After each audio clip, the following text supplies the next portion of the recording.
sunlight is the best disinfectant. It is the best sunshine. And if there are individuals, I don't care about party, I don't care about affiliation, this needs to be we need to get to the bottom of it and what's going on. And quite frankly, I don't think someone that allegedly is doing arms deals should be sitting on the Foreign Affairs Committee or the House Armed Services Committee. And if this is what gets to the bottom of what's happening over there, then I support it, and I support the amendment, and let's do it. For years, questions surrounding Representative Ilhan Omar have been dismissed or shut down, with allegations about immigration matters, tax issues, and past personal relationships waved away without full public scrutiny, while critics argue that similar claims against an ordinary citizen would have prompted serious investigation. Each attempt to seek clarity has been met by swift pushback from the Democratic establishment, creating the perception of a protective shield around her. That dynamic shifted when Representative Nancy Mace went beyond rhetoric and called for subpoenas and documentation, demanding transparency rather than assurances. The intense resistance that followed has only fueled arguments that accountability should apply equally to everyone, regardless of party, and that the public deserves clear answers rather than political deflection. Thank you. Chair recognizes Mr. Garcia to speak on the Mace amendment. Thank you, Mr. Chairman. I do have an amendment to the motion made by Representative Mace. State your amendment.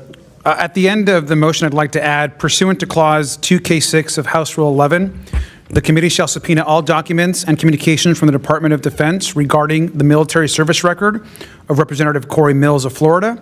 Amen. All documents, communications, and contracts from the Department of Defense, Department of Justice, of Interior, of Homeland Security, and Department of State related to Representative Corey Mills of Florida.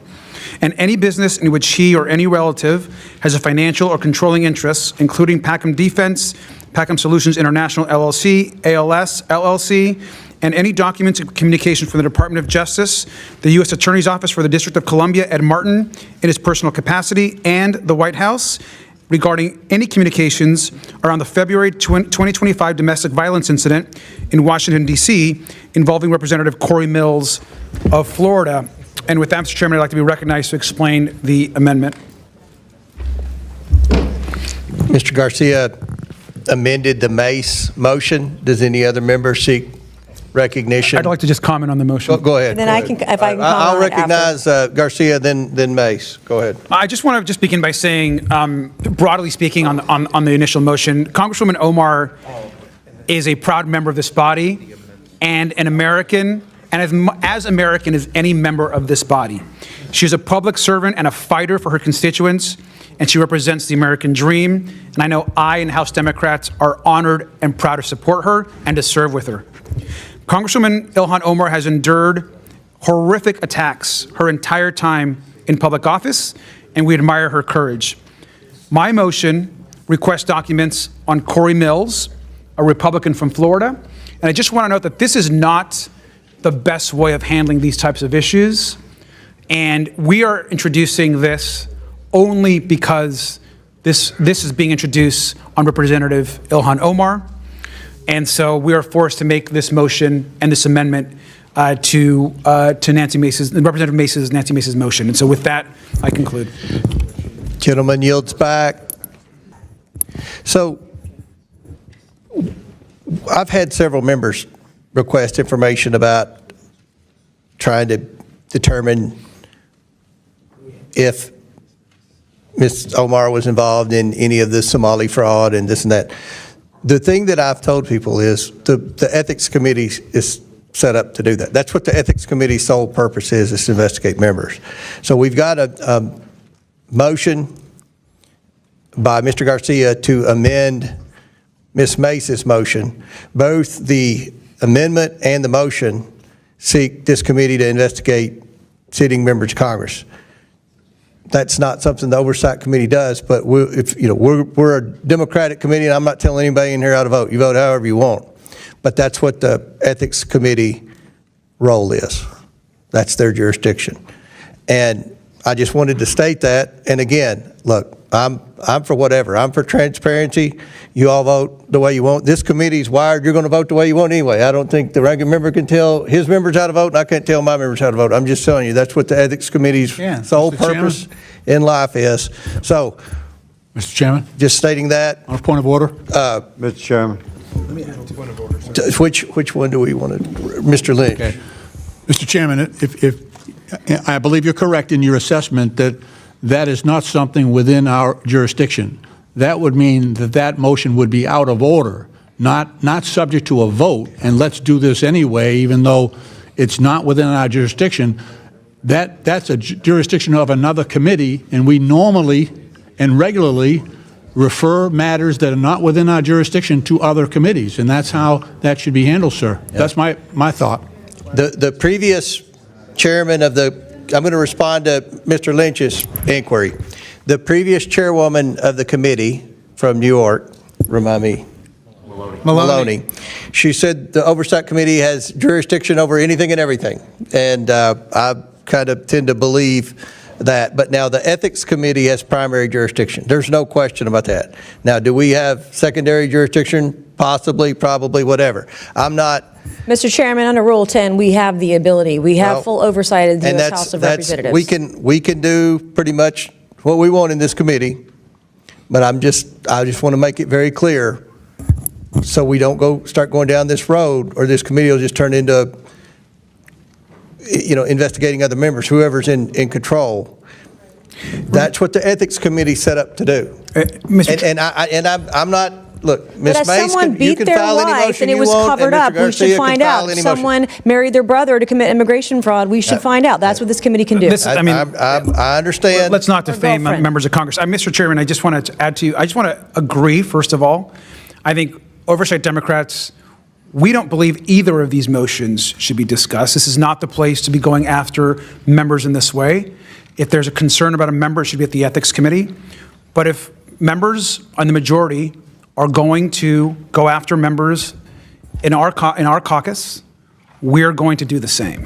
And so if the Republican majority wants to remove this amendment or vote this amendment down completely, we would join you on that. But what we're not going to do is allow the attack on one of our members. And I'm Mr. not Chairman, defending or opposing. I'm just saying that's what the Ethics This is what we do up here. We just protect each other and protect our own, and nobody ever gets held accountable for anything up here. That's what this whole thing is BS. It goes to the Ethics Committee. Chair recognizes. Which Well, we're then it dies going to in a black vote on hole. this. Everybody's going to vote on this. We're going to vote on this because there's been a motion amendment. We're going to vote on the amendment and the motion. I'm just saying that's what the Ethics Committee is supposed to do. Chair recognizes Mr. Perry. Thank you, Mr. Chairman. There are a few times that myself and Mr. Lynch agree on things. I think he would admit that, as I have. But on this occasion, I feel he is correct.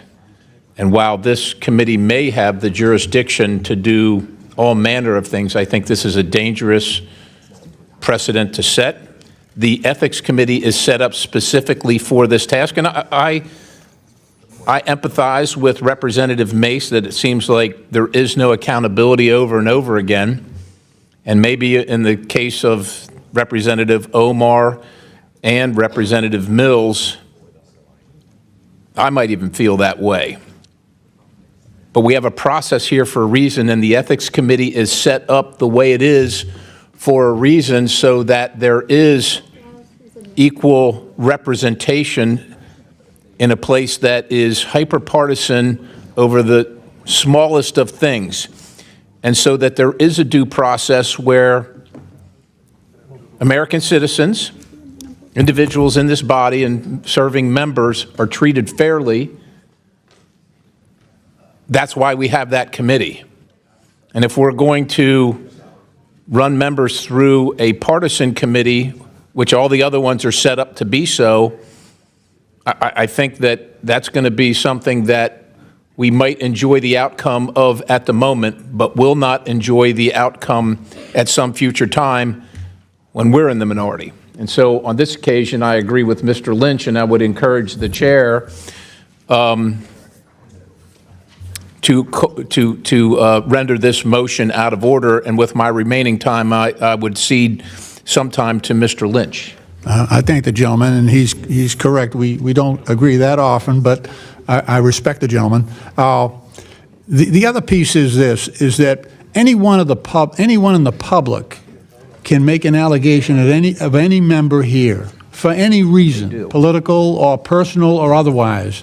And if we're going to debate allegations from the public against members on this committee, then you are just exposed to whatever anyone throws at you. And all you got to do is spend about 1 minute on social media and think about the cruelty and falsity that can be tossed against any member. And then what the gentlelady is saying is that we want to debate the merits and the veracity of those allegations against us here in an open committee, rather than having it go to the Ethics Committee, who will be able to vet those allegations, and then if they are meaningful, bring something before the entire body. But we open every member now and in the future to terrible exposure to your reputation if you're going to handle every single allegation here in open public, regardless of how credible that allegation against a member might be. I just think it's bad for the institution, and there's another process that has worked in the past. Thank you. I yield back to the gentleman. You And I yield to yield, Garcia, or Mr. Chairman. Who's got the floor? Mr. Perry? I yield. And we. Oh, if you yield want to me engage for in a minute? colloquy, absolutely. I don't disagree with what Ms. Mace is trying to do. I don't disagree with what Mr. Garcia is trying to do. And I don't know, I have no idea what the Ethics Committee is doing on either of these.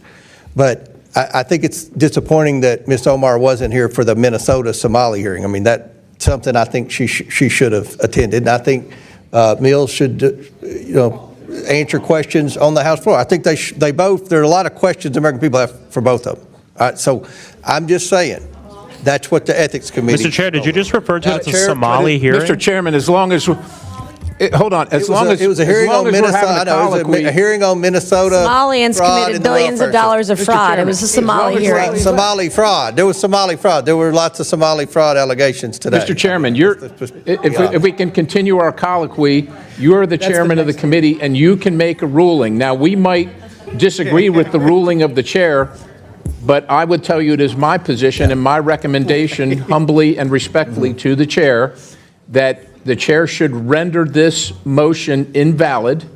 And if we want to challenge the ruling of the chair, then we can do that and have a vote on that. But I think this is of substance enough and import enough that we treat it with the gravity that Mr. Lynch and others have suggested, not only in this circumstance, feeling the same way you do, and in total honesty, quite honestly, the same way that Representative Mace does about whether this has been adjudicated appropriately or untimely or what have you. The point is this the place, is this the process to do those things? And I would agree with my colleagues on either side of the aisle that this is not the place to do what's being implied here in this motion. With that, And to answer your question on ruling the chair, you asked the question, that was what Mr. Lynch started with. We can vote on whatever we want. In consulting with the parliamentarian, we can vote for this. We can do this. I'm just saying. That's what the ethics. I understand, Mr. Chairman. They moved with remarkable speed to shut the motion down. When Representative Garcia tried to deflect by threatening investigations of Republicans, it seemed like a pressure tactic meant to make Nancy Mace back off. But she didn't. When she said, "Bring it on," sunlight is the best disinfectant. The calculation changed. Democrats appeared to realize that allowing the investigation to proceed wouldn't just target Mace. It would force uncomfortable scrutiny of Ilhan Omar. So the motion was tabled and effectively killed, raising an obvious question.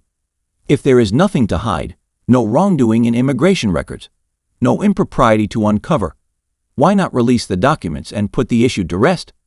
Instead, critics argue, the resistance only fuels suspicion and reinforces perceptions of a double standard, where accountability depends on party and power rather than principle.